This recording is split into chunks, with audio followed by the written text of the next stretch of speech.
다른 수행법들을 어떻게 보시는지요? 요즘에는 명상을 가르치는 선생이나 명상법이 너무 많고 서로 달라서 혼란스럽습니다.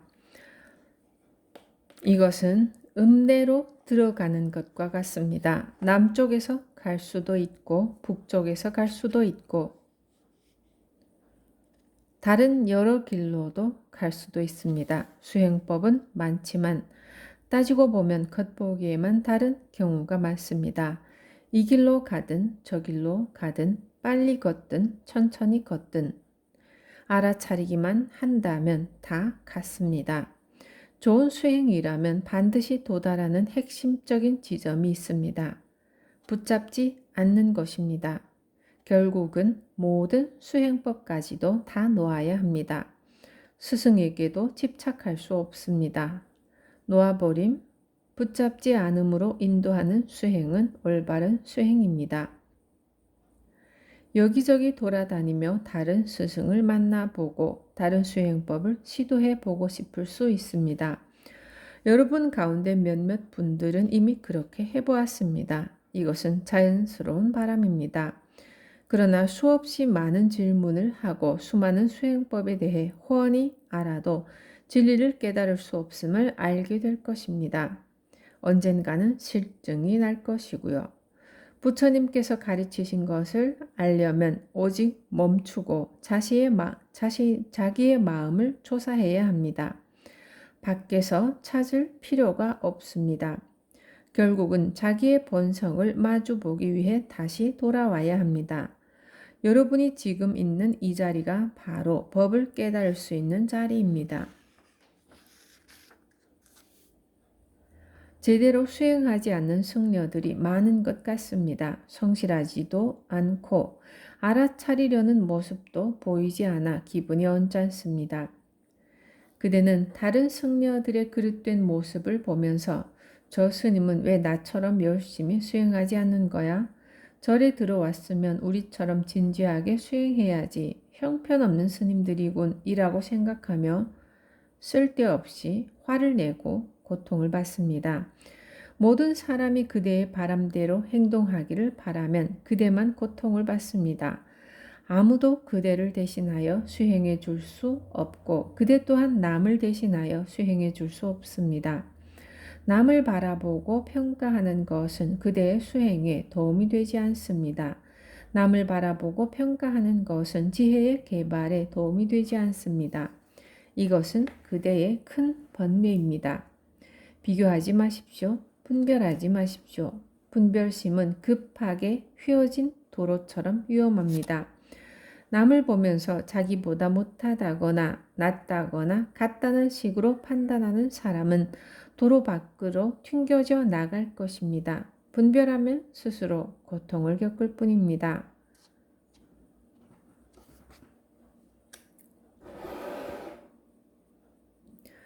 남의 수련 태도가 좋은지 안 좋은지 그들이 훌륭한 승려인지 아닌지는 그대가 판단할 문제가 아닙니다. 승려의 계율은 자기의 수행을 위한 도구이지 흠집을 찾거나 비난하는 데 쓰는 무기가 아닙니다. 견해들을 놓아버리고 자기를 지켜보십시오. 이것이 우리의 법입니다. 화가 나면 마음속의 화를 지켜보십시오. 오로지 자기의 행위만을 알아차리십시오. 자기 자신과 자기의 느낌을 조사하십시오. 그러면 이해할 것입니다. 이것이 수행하는 방법입니다.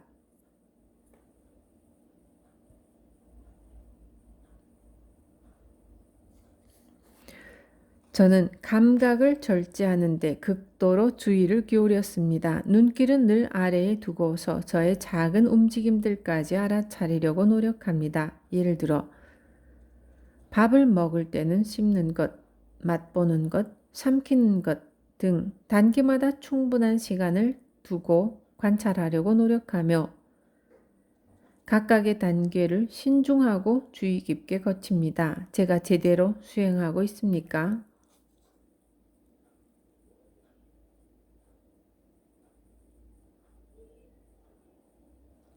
감각을 절제하는 것은 올바른 수행입니다. 우리는 하루 종일 감각을 알아차려야 합니다. 하지만 지나치게 하지는 마십시오. 자연스럽게 걷고 먹고 행동하십시오. 그 뒤 내면에서 일어나는 일에 대한 자동적인 알아차림을 개발하십시오. 억지로 명상을 하거나 거북한 틀 속에 자신을 끼워 맞추려 하는 것도 일종의 욕망입니다. 인내하면서 끈기 있게 해나가야 합니다. 자연스럽게 행동하며 늘 알아차리면 자연히 지혜가 생길 것입니다. 처음 수행을 시작하는 사람에게는 어떤 조언을 주시겠습니까? 오래 수행한 사람들에게 하는 말과 같습니다. 포기하지 말고 꾸준히 하십시오. 저는 화를 지켜보고 탐욕을 다스릴 수 있습니다만 망상은 어떻게 관찰해야 하는지요? 그대는 말을 타고 있으면서 말이 어디에 있습니까? 라고 묻습니다. 알아차리십시오.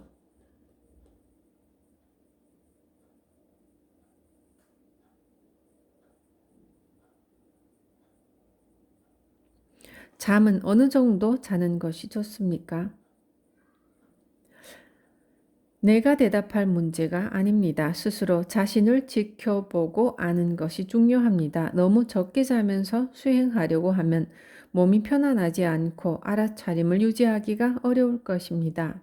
반대로 너무 많이 자면 마음이 둔해지거나 불안정해지기 쉽습니다. 자신에게 자연스러운 균형점을 찾으십시오. 마음과 몸을 주의 깊게 지켜보면서 가장 알맞은 수면량을 찾을 때까지 필요한 수면량이 어느 정도인지 계속 확인해 보십시오.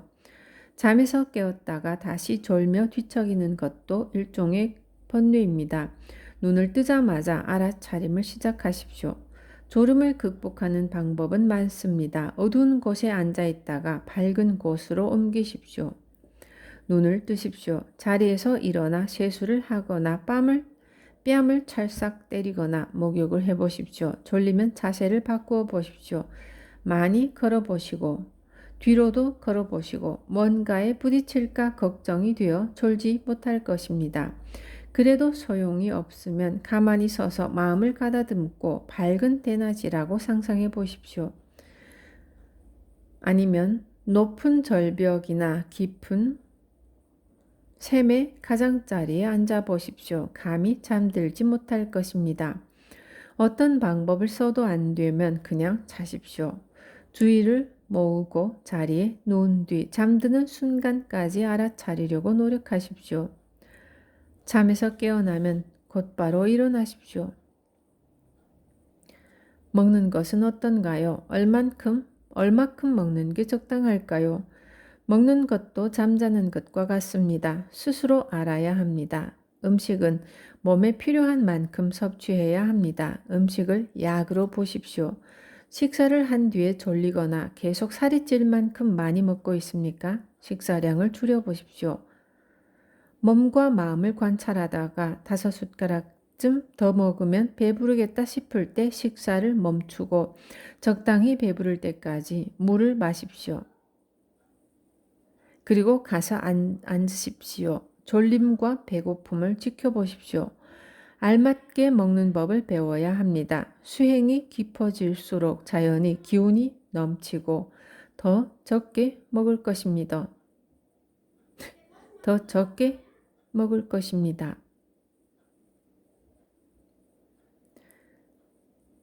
오랫동안 앉아서 명상할 필요가 있습니까?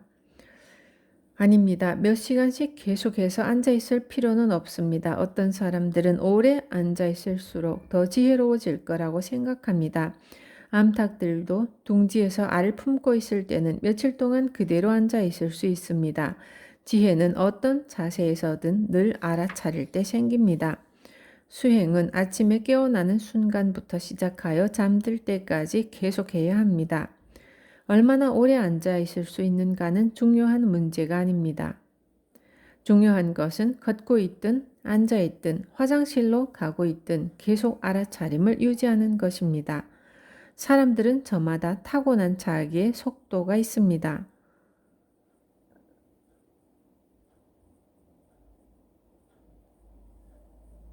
어떤 사람은 50세에 죽고 어떤 사람은 65세에 죽고 어떤 사람은 90세에 죽습니다.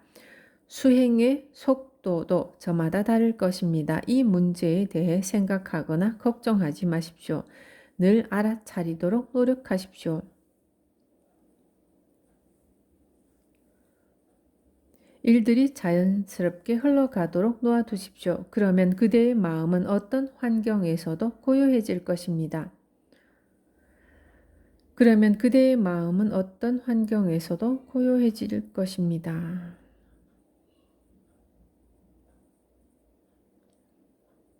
숲속의 맑은 연못처럼 온갖 놀랍고 희귀한 동물들이 물을 마시러 그 연못으로 올 것이며 그대는 모든 것의 본성을 또렷하게 볼 것입니다. 기이하고 경이로운 것들이 수없이 오고 가는 것을 볼 것이지만 그대는 고요할 것입니다. 이것이 부처의 행복입니다. 저에겐 아직도 생각들이 많습니다. 알아차리려고 노력하는데도 마음은 수없이 방황합니다. 저에겐 아직도 생각들이 많습니다. 알아차리려고 노력하는데도 마음은 수없이 방황합니다. 걱정하지 마십시오. 오로지 마음을 현재에 두려고 노력하십시오. 마음속에서 무엇이 올라오든 그저 지켜보고 놓아버리십시오. 생각이 없어지기를 바라지 마십시오.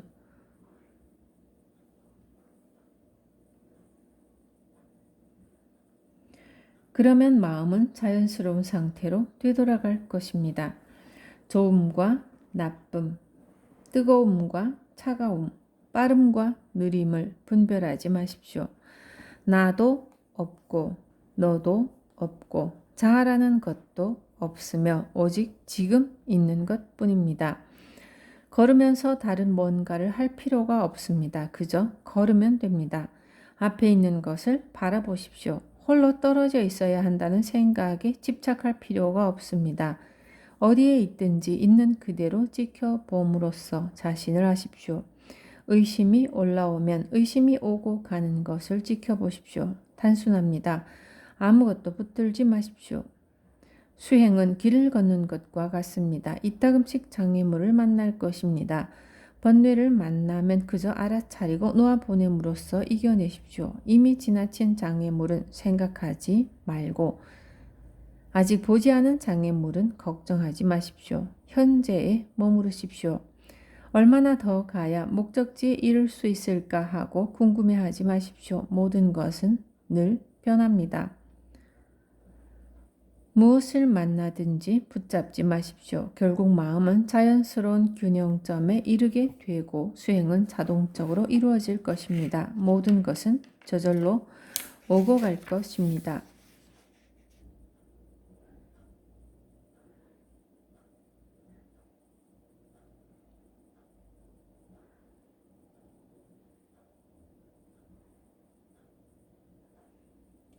극복하기 힘든 장애물은 어떻게 해야 할까요? 예를 들어 성욕을 극복하려면 어떻게 수행해야 하나요? 때로는 저 자신이 성욕의 노예인 것처럼 느껴집니다. 역겨운 면을 관찰하면 성욕이 균형 잡힐 수 있습니다. 몸의 겉모양에 집착하는 것은 하나의 극단이므로 마음속의 정반대의 극단을 간직해야 합니다. 몸을 시체로 여기면서 썩어가는 과정을 지켜보거나 폐나 비장, 지방, 똥 등 몸의 각 부분을 생각해 보십시오. 이것들을 기억하고 몸의 역겨운 면을 마음속에 그려보면 성욕에서 자유로워질 것입니다. 화가 올라올 때는 어떻게 해야 합니까? 붙잡지 말고 그냥 놓아버리거나 아니면 자비심을 사용하십시오. 화가 강하게 일어날 때는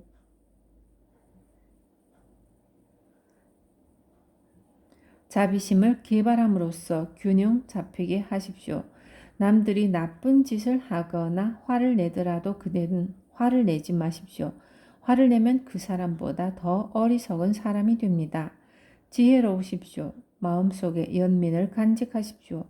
그 사람은 고통을 겪고 있기 때문입니다. 그 사람을 사랑하는 형제로 여기며 마음을 자비심으로 가득 채우십시오.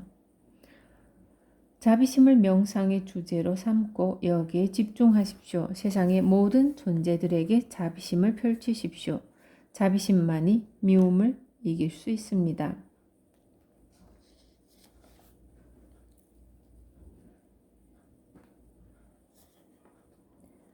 왜 절을 많이 하라고 하십니까? 절은 수행의 중요한 외형이며 예법에 맞게 바르게 해야 합니다. 이마가 바닥에 닿게 하십시오. 두 팔꿈치는 무릎에서 3인치쯤 떨어진 곳에 두십시오. 몸을 알아차리면서 천천히 절하십시오. 절은 자만심을 치유하는 좋은 치료제입니다. 자주 절하십시오. 3번 절하면서 부처님, 법, 승가의 성품과 곧 순수함, 밝게 빛남, 평화를 마음에 새기는 것도 좋습니다. 우리가 외적인 형식을 이용하는 것은 우리 자신을 훈련하고 몸과 마음을 조화롭게 하기 위함입니다. 남들이 절하는 모습을 지켜보며 판단하는 것은 그릇된 태도입니다. 젊은 사미승들이 대충대충 하거나 나이 든 승려들이 부주의하게 하는 것처럼 보여도 이것은 그대가 판단할 일이 아닙니다. 사람을 길들이기는 어려운 일입니다. 어떤 사람은 빨리 배우지만 다른 사람은 더디게 배웁니다. 남을 판단하면 자만심만 커질 뿐입니다. 남을 보지 말고 자기를 지켜보십시오. 자주 절하여 자만심을 없애십시오. 법과 진정으로 조화를 이룬 사람은 외적인 형식을 초월해 있습니다. 그들은 이기심을 넘어선 까닭에 어떤 행위를 하든지 그것이 곧 절입니다. 걷는 것도 절이요, 먹는 것도 절이요, 배변하는 것도 절입니다. 새로 제자가 된 사람들에게 가장 큰 문제는 무엇입니까? 견해입니다. 모든 것에 대한, 자기 자신에 대한, 수행에 대한, 부처님의 가르침에 대한 의견과 관념들입니다. 여기에 오는 사람들은 대부분 사회에서 높은 계층에 있는 사람들입니다. 부유한 사업가, 대학 졸업자, 교사와 공무원 같은 사람들이 많습니다. 그들의 마음은 이런저런 것들에 대한 견해들로 가득 차 있고 너무 영리해서 다른 사람의 말을 주의 깊게 듣지 않습니다. 지나치게 영리한 사람들은 얼마 있지 못하고 떠납니다. 그들은 아무것도 배우지 못합니다. 영리함을 버려야 합니다. 더럽고 썩은 물로 채워진 컵은 쓸모가 없습니다. 상한 물을 비운 다음에야 그 컵을 쓸 수 있습니다. 마음속에서 견해들을 비워내야 합니다. 그러면 볼 것입니다. 우리의 수행은 영리함과 어리석음의 너머에 있습니다. 만일 나는 영리하다, 나는 부자다, 나는 중요한 사람이다, 나는 불교에 대해 다 알고 있다 라고 생각한다면 그 사람은 아나타, 즉 무아라는 진실을 덮고 있습니다. 그 사람에게는 모든 것이 자기, 나, 내 것으로 보일 것입니다. 그러나 불교는 자기를 놓아버리는 것입니다. 공, 비어있음, 열반입니다. 자신이 남보다 더 낫다고 생각하는 사람은 고통을 겪을 뿐입니다.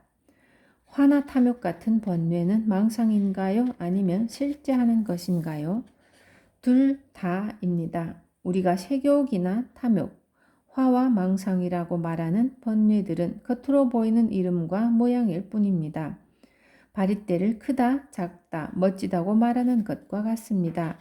큰 바리떼를 원하는 사람은 이 바리떼를 보고 작다고 합니다. 우리는 갈망 때문에 그런 관념들을 만들어냅니다. 진실은 있는 그대로 있지만 갈망이 차별을 일으킵니다. 그런 식으로 바라보십시오. 그대는 남자입니까? 그렇다고요? 겉모습은 그렇습니다. 하지만 그대라고 하는 존재는 실상 원소들의 결합이거나 변화하는 집합체의 모임일 뿐입니다. 자유로운 마음은 차별하지 않습니다. 크고 작음도 없고 너와 나도 없고 아무것도 없습니다. 우리는 이것을 아나타, 즉 무아라고 부르지만 사실 궁극에는 아도 없고 무아도 없습니다.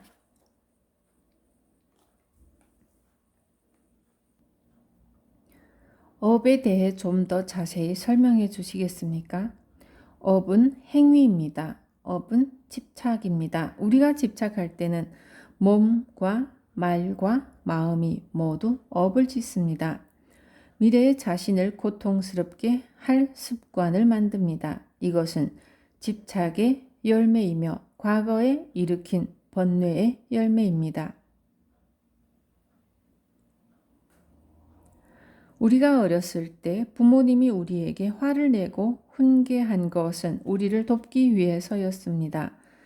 부모님과 선생님이 꾸짖을 때는 화가 나지만 나중에는 왜 그랬는지 알 수 있습니다. 업도 마찬가지입니다. 그대가 승려가 되기 전에 도둑이었다고 가정해 봅시다. 남의 물건을 훔쳤고 부모님과 다른 사람들을 불행하게 했습니다. 이제는 승려가 되었지만 예전에 그런 일로 사람들을 불행하게 만든 기억이 떠오르면 아직도 기분이 안 좋고 괴로울 것입니다.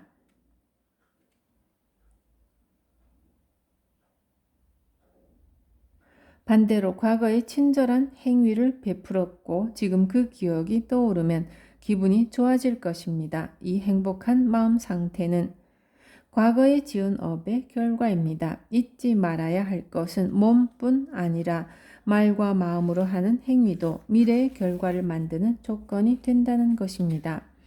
모든 것은 원인이 조건이 되어 일어납니다. 장기적이든 순간적이든 그렇다고 해서 굳이 과거, 현재, 미래에 대해 생각할 필요는 없습니다. 오직 지금 이 순간 몸과 마음을 지켜보십시오.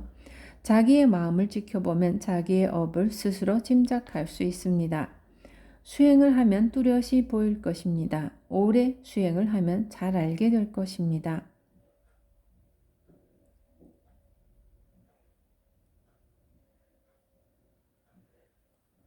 하지만 명심해야 할 것은 다른 사람은 그 사람의 업에 맡기라는 것입니다. 남에게 집착하거나 마음 쓰지 마십시오. 내가 독약을 삼키면 나는 고통을 겪을 것입니다. 그러나 그대가 독약을 나누어 먹을 필요는 없습니다. 스승이 그대에게 주는 좋은 음식을 드십시오. 그러면 그대의 마음은 스승의 마음처럼 평화로워질 것입니다. 승려가 되고 나서 오히려 어려움과 고통이 더 커진 것 같습니다. 어려운 가운데 일부는 출가하기 전에 물질적으로 편안하고 외적으로 자유롭게 살았다고 들었습니다. 그때와 비교하면 지금 여러분은 힘들게 생활하고 있습니다. 그때와 여기에서는 내가 여러분을 몇 시간씩 앉아서 기다리게 하기도 하고 음식과 기후도 여러분이 살던 곳과 많이 다르지만 누구든지 뭔가를 배우려면 이런 어려움을 어느 정도 참아내야 합니다. 이것은 고통의 끝으로 인도하는 고통입니다. 모든 제자들은 나에게는 자녀와 같습니다. 나는 그들을 사랑하며 그들이 잘 되기를 바랍니다.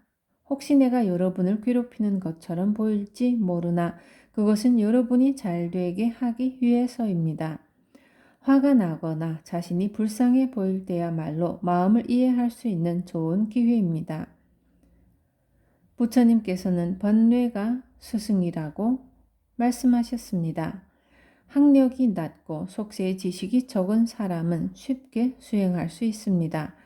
그런데 서양에서 온 여러분은 대개 배운 것도 많고 아는 것도 많습니다. 이것은 마치 대저택에 사는 것과 같습니다. 청소할 게 아주 많지만 청소를 끝내고 나면 쓸 수 있는 공간이 무척 넓을 것입니다. 그동안은 인내해야 합니다. 인내와 끈기는 우리의 수행에 필수적입니다. 내가 젊은 승려였을 때는 여러분처럼 힘들게 생활하지 않았습니다. 우리 말을 쓰고 우리 음식을 먹었기 때문입니다. 그런데도 며칠씩 절망감에 빠진 적이 있습니다. 승복을 벗어버리고 싶을 때도 있었고 심지어 죽어버리고 싶은 적도 있었습니다. 이런 고통은 그릇된 관점 때문에 일어납니다. 진실을 알면 관점과 견해들로부터 자유로워집니다. 모든 것이 평화로워집니다. 꾸준히 명상을 하면서 마음이 많이 평화로워졌습니다. 이제부터는 어떻게 해야 할까요? 좋은 일입니다. 마음을 모으고 평화롭게 한 뒤 이 집중을 이용하여 몸과 마음을 조사하십시오. 마음이 평화롭지 않을 때도 역시 지켜보아야 합니다. 그러면 참 평화를 알게 될 것입니다. 왜냐고요? 일시성을 볼 것이기 때문입니다. 평화조차도 일시적인 것으로 보아야 합니다. 평화로운 마음 상태에 집착하게 되면 그 상태가 떠나갈 때 고통을 겪을 것입니다. 다 놓으십시오. 평화마저도.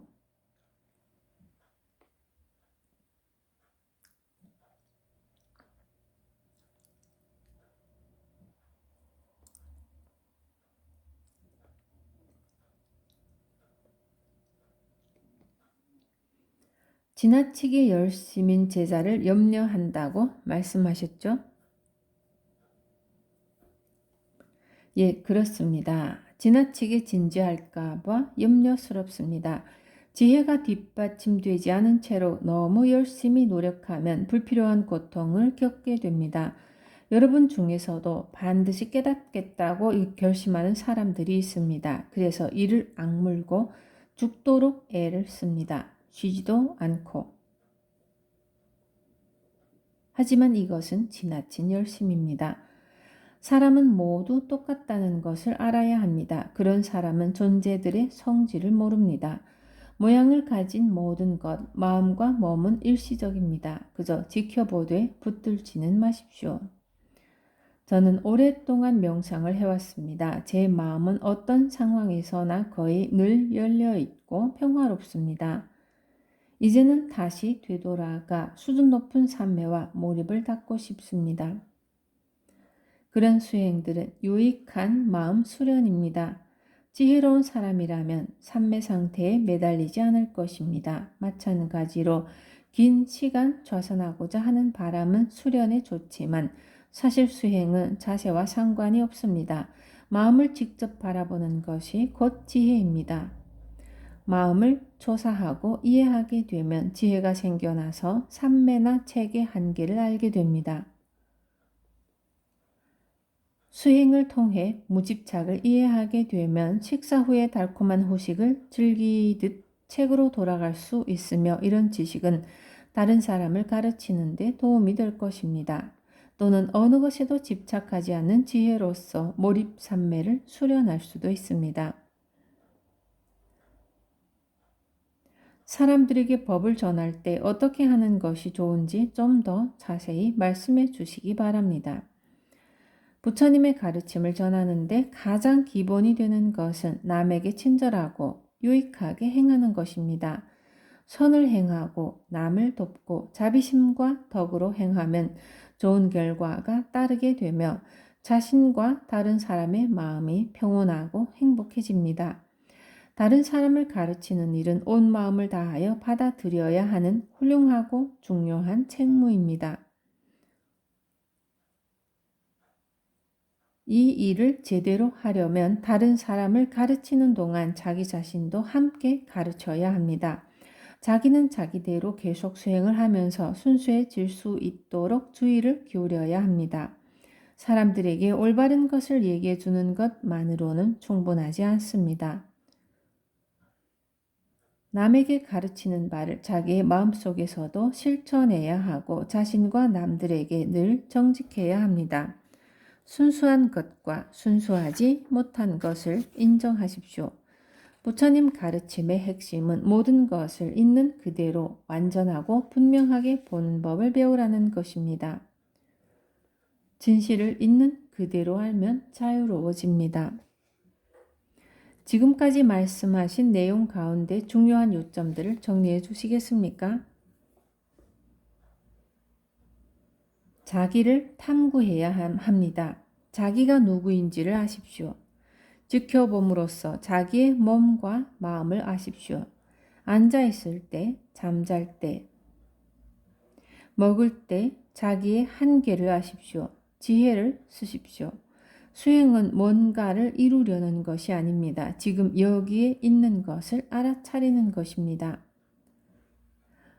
우리의 명상은 마음을 직접 바라보는 것이 전부입니다. 그러면 고통의 원인, 고통의 끝이 보일 것이지만 많이 참고 인내해야 합니다. 그러면 점차 배우게 될 것입니다. 부처님께서는 제자들에게 적어도 5년은 스승 곁에 머물러 있으라고 가르치셨습니다. 너무 엄격하게 수행하지는 마십시오. 겉모양에 사로잡히지 마십시오. 편안히 지켜보십시오. 승려의 계율과 수도원의 규칙은 매우 중요합니다. 우리의 환경을 단순하고 조화롭게 하기 때문입니다. 그것을 잘 이용하십시오. 그러나 계율의 핵심은 의도를 지켜보고 마음을 조사하는 것임을 잊지 마십시오. 지혜가 있어야 합니다. 남들을 지켜보며 판단하는 것은 좋지 않은 태도입니다. 차별하지 마십시오. 숲속의 작은 나무를 보고 다른 나무처럼 크거나 곧지 않다며 화를 내겠습니까? 다른 사람을 판단하지 마십시오. 서로 다릅니다. 남을 바꾸려는 마음은 쓸데없는 짐입니다. 그런 짐을 질 필요가 없습니다. 보시와 헌신의 가치를 알아야 합니다. 인내하십시오. 덕을 행하십시오. 단순하고 자연스럽게 사십시오. 마음을 지켜보십시오. 이처럼 수행하면 이기심이 없어지고 평화로워질 것입니다.